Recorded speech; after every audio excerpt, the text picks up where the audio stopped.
یہ رہی بادشاہ اور فقیر کی کہانی، تقریباً 1000 الفاظ، سادہ اور خوبصورت اردو میں۔ بادشاہ اور فقیر۔ ایک زمانے کی بات ہے، ایک بہت بڑی اور خوشحال سلطنت تھی۔ اس سلطنت کا بادشاہ بہت طاقتور اور امیر تھا۔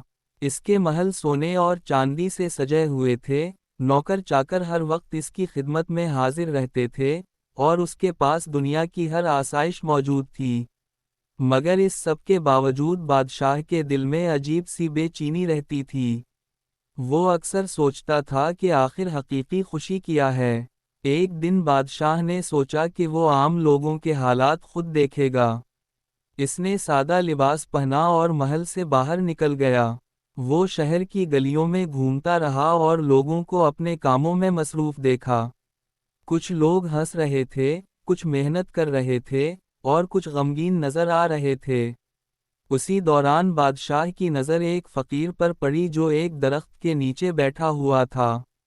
فقیر کے کپڑے بہت سادہ تھے اور اس کے پاس کوئی قیمتی چیز نہیں تھی، لیکن اس کے چہرے پر عجیب سی سکون بھری مسکراہٹ تھی۔ وہ آسمان کی طرف دیکھ کر خدا کا شکر ادا کر رہا تھا۔ بادشاہ کو یہ دیکھ کر حیرت ہوئی۔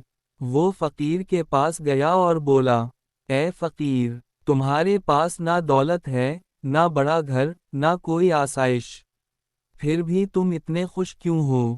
فقیر نے مسکرا کر بادشاہ کی طرف دیکھا اور کہا، میں اس لیے خوش ہوں کیونکہ میرے دل میں شکر ہے۔ میرے پاس جو کچھ ہے، میں اس پر راضی ہوں۔ بادشاہ نے کہا، اگر تمہیں بہت سونا اور دولت دے دی جائے تو کیا تم اور زیادہ خوش نہیں ہو جاؤ گے؟ فقیر ہلکا سا ہنسا اور بولا، بادشاہ سلامت، دولت سے انسان کو کچھ سہولت ضرور ملتی ہے، مگر اصل خوشی دل کے سکون میں ہوتی ہے۔ اگر دل بے چین ہو تو سونے کے محل بھی قید خانہ لگتے ہیں۔ بادشاہ یہ بات سن کر کچھ دیر خاموش ہو گیا۔ اس نے محسوس کیا کہ فقیر کی بات میں سچائی ہے۔ اس نے پوچھا، تمہاری زندگی کا سب سے بڑا راز کیا ہے؟ فقیر نے جواب دیا، میرا راز بہت سادہ ہے۔ میں ہر حال میں اللہ کا شکر ادا کرتا ہوں۔ اگر میرے پاس کھانا ہو تو شکر، اگر نہ ہو تو صبر۔ میں دوسروں سے حسد نہیں کرتا اور جو مل جائے اس میں خوش رہتا ہوں۔ بادشاہ کو یہ سن کر بہت حیرت ہوئی۔ اس نے سوچا کہ اس کے پاس دنیا کی ہر نعمت ہے لیکن پھر بھی وہ خوش نہیں ہے، جبکہ یہ فقیر کچھ بھی نہ ہونے کے باوجود مطمئن ہے۔ بادشاہ نے فقیر سے کہا، اگر میں تمہیں اپنے محل میں رہنے کی دعوت دوں تو کیا تم میرے ساتھ چلو گے؟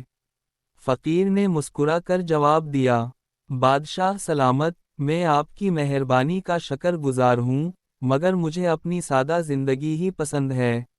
یہاں مجھے آزادی اور سکون ملتا ہے۔ بادشاہ نے پوچھا، تمہیں کسی چیز کی خواہش نہیں؟ فقیر نے کہا، خواہشیں تو انسان کو کبھی ختم نہیں ہوتیں۔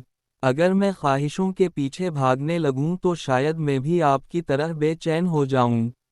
اس لیے میں نے سیکھ لیا ہے کہ جو ہے اسی میں خوش رہنا چاہیے۔ یہ بات سن کر بادشاہ کے دل پر گہرا اثر ہوا۔ اس نے فقیر کا شکریہ ادا کیا اور واپس اپنے محل کی طرف روانہ ہو گیا۔ محل پہنچ کر بادشاہ نے اپنی زندگی کے بارے میں سوچنا شروع کیا۔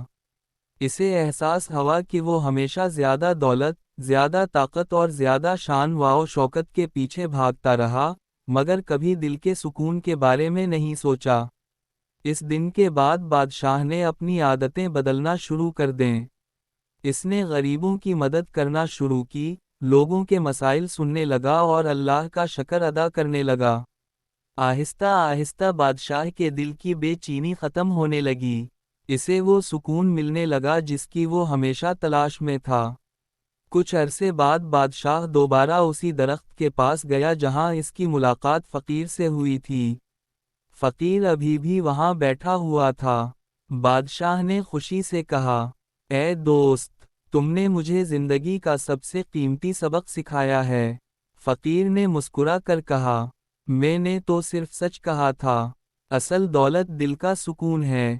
بادشاہ نے سر ہلایا اور کہا، اب میں سمجھ گیا ہوں کہ حقیقی خوشی دولت میں نہیں بلکہ شکر اور قناعت میں ہے۔ فقیر نے آسمان کی طرف دیکھ کر کہا، جب انسان شکر گزار ہو جاتا ہے تو اللہ اس کے دل کو سکون سے بھر دیتا ہے۔ اس دن کے بعد بادشاہ اور فقیر اکثر ملتے اور زندگی کی سادہ مگر قیمتی باتیں کرتے۔ اور یوں بادشاہ نے سیکھ لیا کہ دنیا کی سب سے بڑی دولت دل کا سکون اور شکر گزاری ہے۔ سبق: حقیقی خوشی دولت یا طاقت میں نہیں بلکہ شکر، قناعت اور دل کے سکون میں ہوتی ہے۔